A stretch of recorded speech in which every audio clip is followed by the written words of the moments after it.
Hi friends, இப்போ நம்ம பாக்கியலட்சுமி பார்க்க போகிறோம். பாக்கியலட்சுமியில் வந்துட்டு நம்ம ராதிகாவோட அம்மா இருக்காங்க. ஃப்ரீ அட்வைஸ்ன்ற பேரில் மண்டையை போட்டு குழப்பி விட்றாங்க. நீ அங்கே போன மாப்பிள்ளையை நேரில் பார்த்தியாடி, பார்க்க முடியலையா, ஃபோன் பண்ணியாவது கேட்டியாடி, கேட்கல, அவரும் ஃபோன் பண்ணலை. இப்படியே இருந்தீங்கன்னா உன் வாழ்க்கை எப்படி காப்பாற்றுவேன்னு சொல்லிட்டு நெண்டி விட்ருச்சுங்க. உசுப்பேத்திரவன்ட்ட உம்முன்னு இருக்கணும், கடுப்பேத்திரவன்ட்ட கம்முன்னு இருக்கணுங்கிறது சொல்லியே கொடுக்கலையாட்டுக்கு வீட்டில்.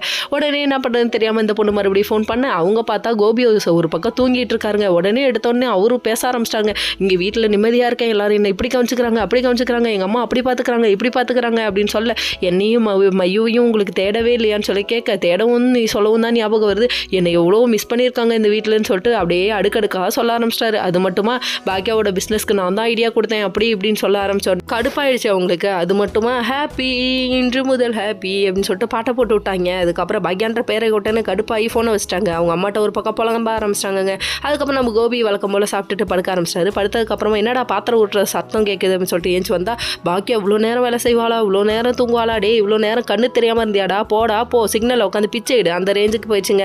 அதுக்கப்புறம் பார்த்தா இவ்வளோ நாள் நான் இப்படி தாண்டா பண்ணிட்டு இருந்தேன், இப்போ தான் உனக்கு கண்ணு தெரியுதா என்ன அப்படிங்கிற மாதிரி ஆச்சு. அதுக்கப்புறம் இவர் வந்து பாக்கியாட்ட விழுந்து பேச, அதுக்கப்புறம் அவங்க கண்டுக்காமல் போயிட்டாங்க, அவாய்ட் பண்ணிட்டாங்க. மறுநாள் காலையில் விழுது வாக்கிங் போகிறாங்க. அந்த டைம் பார்த்து பாட்டியோட குசும்ப பாருங்க.